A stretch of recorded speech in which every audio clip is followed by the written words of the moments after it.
नमस्कार. आज मी तुमच्याशी अगदी माझ्या मनातील, माझ्या स्वतःच्या अनुभवातली एक खूप महत्त्वाची गोष्ट शेअर करणार आहे. एक आई म्हणून आपण सगळेच पालकत्वाच्या ह्या प्रवासात रोज कोणत्या ना कोणत्या संघर्षाला सामोरे जात असतो, हो ना? सकाळी उठल्यापासून ते रात्री मुलं झोपेपर्यंत घरात एकच धावपळ उडालेली असते. कधीकधी आपण इतके दमतो, इतके वैतागतो की रात्री मुलं झोपल्यावर स्वतःलाच दोष देत बसतो. मलाही असं अनेकदा वाटायचं की आपण कुठेतरी कमी तर पडत नाही होत ना. पण नुकतंच मी जपानी पॅरेंटिंगबद्दल काही वाचलं, अभ्यास केला आणि खरं सांगते माझे डोळेच उघडले. हा शोध केवळ काहीतरी नवीन माहिती मिळवण्याचा नाहीये, तर एका आईने स्वतःच्या आणि आपल्या सर्वांच्या रोजच्या संघर्षांवर शोधलेलं हे एक उत्तर आहे. चला, आज आपण एकत्र ही गोष्ट समजून घेऊया आणि पाहूया आपण आपल्या मुलांच्या आणि स्वतःच्या आयुष्यात ती हरवलेली शांतता कशी आणू शकतो. जेव्हा आपण दिवसभर काम करून थकून जातो, घरातील कामं, मुलांचा अभ्यास, त्यांचा चाललेला गोंधळ, या सगळ्या चक्रात आपण स्वतःलाच अनेकदा ओरडताना पाहतो. मुलांना शिस्त लावण्याचा आपला केविलवाणा प्रयत्न सुरू असतो. अशा थकवणाऱ्या क्षणी मी हा प्रश्न स्वतःला अनेकदा विचारलाय आणि मला खात्री आहे हा प्रश्न तुम्हालाही पडत असेल. जपानमधील मुलं इतक्या लहान वयात इतकी शांत आणि आपली कामं स्वतः करणारी कशी काय असू शकतात? त्यांच्यात असं काय वेगळं असतं जे आपल्या मुलांना जमत नाही? आपण नक्की कुठे चुकतोय? बघा ना, जपानमध्ये चित्र अगदी वेगळंच दिसतं. तिथे ना प्रत्येक गोष्टीसाठी मुलांवर ओरडावं लागतं ना चिडचिड करावी लागते. तिथे मुलांना कोणतंही काम करण्यासाठी चॉकलेट किंवा खेळण्यांचा आमिष अजिबात दाखवावं लागत नाही. तरीही ती मुलं शाळेत अगदी शिस्तीत रांगेत चालतात आणि लहान वयातच आपली जबाबदारी स्वतःहून घेतात. आता जरा या शांत चित्राची तुलना आपल्या रोजच्या परिस्थितीशी करून बघा. आपल्याकडे शिस्त म्हणजे बऱ्याचदा मुलांवर ओरडणं, त्यांना भीती दाखवणं किंवा प्रत्येक कामासाठी काहीतरी रिवॉर्ड देणं असं होऊन बसलंय. पण लक्षात घ्या, जपानी मुलं जन्मतःच अशी परिपूर्ण नसतात बरं का. त्यांच्या या वागण्यामागे एक खूप वेगळा आणि आपल्याला विचार करायला लावणारा दृष्टिकोन आहे. आणि इथेच मला माझ्या त्या प्रश्नाचं सर्वात मोठं उत्तर मिळालं. ही माझ्यासाठी खरंच एक अरेच्छा म्हणण्यासारखी जाणीव होती. जपानी पालक आपल्या मुलांवर नियंत्रण ठेवण्याचा, त्यांना सतत दाबून ठेवण्याचा प्रयत्न करत नाहीत. त्याऐवजी ते त्यांना आतून इतकंच सक्षम बनवतात, त्यांची अशी काही पूर्वतयारी करून घेतात की मुलांना कंट्रोल करण्याची गरजच उरत नाही.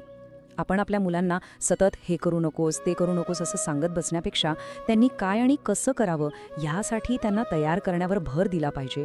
हाच तो खरा फरक आहे. हे ऐकायला जितकं सोपं वाटतं ना, तितकंच ते आचरणात आणायला सखोल आहे. आपल्या दोन वेगवेगळ्या प्रतिक्रिया पाहिल्या की हा फरक अगदी स्पष्ट होतो. एका बाजूला आपली पहिली प्रतिक्रिया नेहमी हीच असते की चुकीची वागणूक कशी थांबवायची. मूल हट्ट खेळतंय, त्याला कसं गप्प करू, फोन मागतंय, त्याचं लक्ष कसं विचलित करू. आपण फक्त त्या क्षणापुरतं ते वागणं थांबवण्याचा प्रयत्न करतो. पण दुसरीकडे ही नवीन मानसिकता आपल्याला विचार करायला लावते की माझं मूल असं का करतंय? त्याच्यात स्वतःच्या भावना व्यक्त करण्याचं किंवा संयम ठेवण्याचं कोणतं कौशल्य कमी पडतंय? आपण फक्त त्यांचं वागणं थांबवण्याऐवजी त्यांना ते गहाळ असलेलं जीवन कौशल्य शिकवण्यावर लक्ष केंद्रित करायला हवं. इथूनच आपण जपानी पॅरेंटिंगच्या पहिल्या आणि अत्यंत महत्त्वाच्या तत्वाकडे वळतो. याला ते शित्सुके म्हणतात. याचा साधा अर्थ आहे शिक्षा करून नाही, तर शिकवून शिस्त लावणं. भीती दाखवून किंवा शिक्षा करून आपण मुलांना तात्पुरती शिस्त नक्कीच लावू शकतो, पण प्रेमाने आणि संयमाने मार्गदर्शन करून दिलेली शिकवण ही त्यांच्यासोबत आयुष्यभर टिकते. मुलं मुद्दाम आपल्याला त्रास देत नसतात, त्यांना फक्त योग्य मार्ग माहीत नसतो. हा विचारच किती सुंदर आणि सखोल आहे, नाही का? मग आता हे प्रत्यक्ष करायचं कसं? यासाठी अगदी सोप्या 3 पायऱ्या आहेत. थांबा, श्वास घ्या आणि मग बोला. समजा तुमचं मूल रागात ओरडत आहे. अशा वेळी आपली पहिली प्रतिक्रिया काय असते? गप्प बस, बरोबर? पण तसं न करता त्यांना ही नवीन पद्धत शिकवा. आणि हो, आपण स्वतःही हे करून पाहूया. अगदी आत्ता एक दीर्घ शांत श्वास घेऊया आणि मग त्यांना सांगूया, बाळा आधी थांब, एक मोठा श्वास घे आणि मग मला शांतपणे सांग तुला काय सांगायचंय. आपण त्यांना ओरडण्याऐवजी हा क्रम शिकवला तर त्यांच्यात किती मोठा आणि सकारात्मक बदल घडेल याचा विचार करा. आता दुसऱ्या तत्वाकडे जाऊया. याला म्हणतात मीमा मोरू, ज्याचा अर्थ आहे लांबून पाहणे किंवा दुरून नजर ठेवून असणे. एक आई म्हणून मी अगदी प्रामाणिकपणे कबूल करते की हे आपल्यासाठी अत्यंत अत्यंत कठीण काम आहे. मुलाने काहीही करायला घेतलं की आपण लगेच मध्ये पडतो. आपल्याला त्यांच्यात चुका पाहवतच नाहीत. पण हे तत्व आपल्याला सांगतं की पालक म्हणून आपण थोडं मागे उभं राहून कोणताही हस्तक्षेप न करता मुलांना त्यांची कामं करताना फक्त पाहायला शिकलं पाहिजे. हे आपल्याला का कठीण जातं याचं कारणही अगदी स्पष्ट आहे. एका बाजूला आपल्याला वाटतं की मुलाची सगळी कामं आपणच करून देणं म्हणजेच खरं प्रेम. आपण लगेच म्हणतो, अरे थांब मीच करून देते. पण दुसरीकडचा विचार आपल्याला सांगतो की खऱ्या प्रेमाचा अर्थ मुलांना स्वतः प्रयत्न करू देणं, त्यांना चुकू देणं आणि त्यातून शिकू देणं हा आहे. कारण जेव्हा मुलं स्वतः संघर्ष करतात आणि स्वतःच्या चुकांमधून शिकतात, तेव्हाच त्यांच्यात खरा आणि कधीही न डळमळणारा आत्मविश्वास निर्माण होतो. आपण त्यांना हा संघर्ष करू दिला पाहिजे. आणि आता आपण पोहोचलो आहोत तिसऱ्या आणि माझ्या सर्वात आवडत्या तत्वावर, अमे. याचा अर्थ आहे इमोशनल सेफ्टी, म्हणजेच भावनिक सुरक्षितता. हा मुद्दा माझ्या हृदयाच्या खूप जवळचा आहे. आपल्या मुलांसाठी घर हे एक असं सुरक्षित ठिकाण असायला हवं जिथे ते कोणत्याही भीतीशिवाय त्यांच्या मनातल्या भावना व्यक्त करू शकतील. एक आई म्हणून आपण हे सुरक्षित आणि उबदार वातावरण तयार करणं सर्वात जास्त गरजेचं आहे, जिथे मुलांना वाटेल की काहीही झालं तरी आपले आई वडील आपल्या पाठीशी खंबीरपणे उभे आहेत. हे भावनिक सुरक्षिततेचे खरे स्तंभ आहेत. मुलाला ही पक्की खात्री असली पाहिजे की घरात रडण्याची मुभा आहे, अपयशी होण्याची मुभा आहे, चुका करण्याचीही मुभा आहे, आणि तरीही कोणीही अट न घालता आपल्यावर प्रेम करेल. जेव्हा मुलाला ही खात्री असते की त्याचे आई वडील त्याचे विचार आणि भावना शांतपणे ऐकून घेतात, तेव्हा त्याला लक्ष वेधून घेण्यासाठी सतत ओरडण्याची किंवा हट्ट करण्याची गरजच पडत नाही. जेव्हा आपण त्यांच्यावर विश्वास ठेवतो आणि त्यांचा आदर करतो, तेव्हा ते मुलं नैसर्गिकरित्या आपल्याबद्दल आणि ह्या जगाबद्दल आदर ठेवायला शिकतात. आता या क्षणी साहजिकच आपल्या मनात एक व्यावहारिक प्रश्न येतो.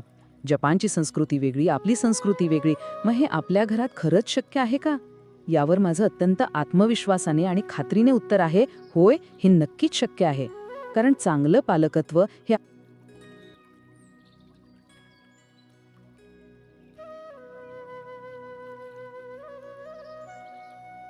आपण कोणत्या देशात राहतो यावर अवलंबून नसतं, तर ते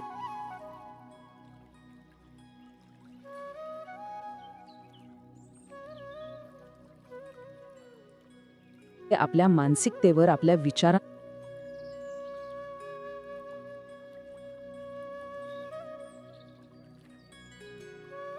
अवलंबून असतं. आपल्याला यासाठी जपानला जाऊन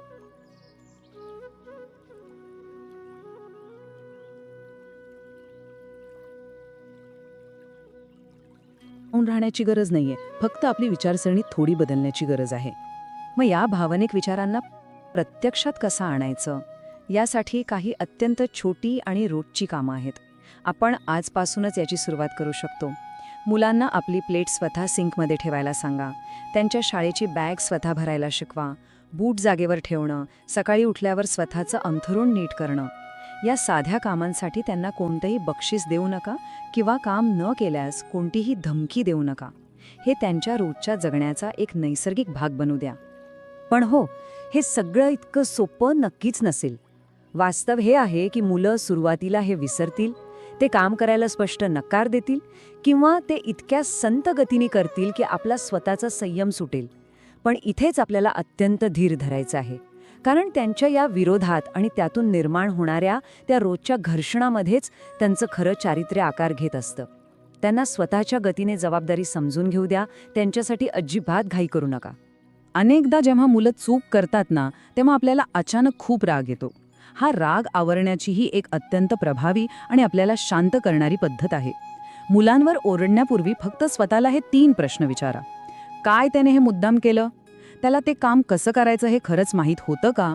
की तो फक्त दिवसभराच्या धावपळीने खूप थकला आहे आणि भावनिकदृष्ट्या गोंधळलेला आहे? असं केल्यावर अनेकदा आपल्या लक्षात येतं की मूल खोडकरपणा करत नाहीये, तर ते केवळ परिस्थिती हाताळू न शकल्याने गोंधळलेलं आहे. आणि हा एक नियम आपण सर्वांनी अगदी आजच पाळायला हवा. तुलना करणं पूर्णपणे थांबवा. बघ, शेजाऱ्यांचा मुलगा किती हुशार आहे, किंवा भावंडांसारखं वागता येत नाही का? अशा वाक्यांनी मुलांना कधीही प्रेरणा मिळत नाही. उलट यातून त्यांच्या मनात फक्त असुरक्षितता आणि न्यूनगंड निर्माण होतो. हे कायम लक्षात ठेवा की प्रत्येक मूल हे वेगळं आहे, एक सुंदर फूल आहे, आणि प्रत्येकाची शिकण्याची गती आणि फुलण्याची वेळ वेगवेगळी असते. या सगळ्या गोष्टींमागे आपलं अंतिम ध्येय नक्की काय आहे? आपला उद्देश फक्त आपली प्रत्येक आज्ञा निमूटपणे पाळणारे रोबोट्स तयार करणं नाहीये, तर आपलं खऱ्या अर्थाने ध्येय हे आहे की अशी एक स्वतंत्र व्यक्ती घडवणे जी आपल्या गैरहजेरीतही योग्य निर्णय घेऊ शकेल. अशी व्यक्ती जी चूक झाली तर ती मोकळेपणाने मान्य करेल आणि आयुष्यात कधी खाली पडली तर स्वतःच्या हिमतीवर पुन्हा उभी राहू शकेल. हा विचार करताना मला स्वतःला नेहमी खूप गहिवरून येतं. कारण एक दिवस असा नक्की येईल जेव्हा आपण आपल्या मुलांसोबत नसू. तेव्हा आपला तो ओरडण्याचा आवाज किंवा शिक्षेची भीती त्यांच्या काहीही कामी येणार नाही. तेव्हा त्यांच्यासोबत फक्त 3च गोष्टी उरतील. आपण त्यांना दिलेली मूल्य, त्यांनी लहानपणापासून अंगीकारलेल्या सवयी आणि त्यांचा स्वतःवरचा तो अढळ आत्मविश्वास. हाच त्यांचा खरा आणि शाश्वत वारसा आहे जो आयुष्यभर त्यांच्यासोबत राहील. ह्या सगळ्याचा सारांश एका अत्यंत सुंदर विचारात दडलेला आहे. हा विचार आपण सर्वांनी मनातल्या मनात रुजवायला हवा. घरात शांती असेल तर मूल शांत बनेल, घरात आदर असेल तर मूल आदर शिकेल आणि घरात जबाबदारी असेल तर मूल मजबूत बनेल. हे ऐकायला इतकं सोपं पण प्रत्यक्षात इतकं प्रभावी आहे. बदल हा मुलांपासून नाही तर तो आपल्यापासून आणि आपल्या घरातील वातावरणापासून सुरू होतो. मला खात्री आहे की ही माहिती आणि हा माझा वैयक्तिक अनुभव तुम्हाला नक्कीच विचार करायला लावणारा ठरला असेल. जर तुम्हाला हे विचार आवडले असतील आणि अशाच अनेक गोष्टी जाणून घ्यायच्या असतील तर कृपया आपल्या स्मार्ट आईबाल संस्कार चॅनलला आत्ताच सबस्क्राईब करा. आणि हो, या सगळ्या तत्वांचा प्रत्यक्ष जीवनात वापर करण्यासाठी आम्ही एक खास वर्कशीट बनवली आहे. ती वर्कशीट मिळवण्यासाठी आमच्या व्हॉट्सॲप नंबरवर नक्की मेसेज करा. चला तर मग आपण सगळे मिळून एक सशक्त आणि आनंदी पिढी घडूया.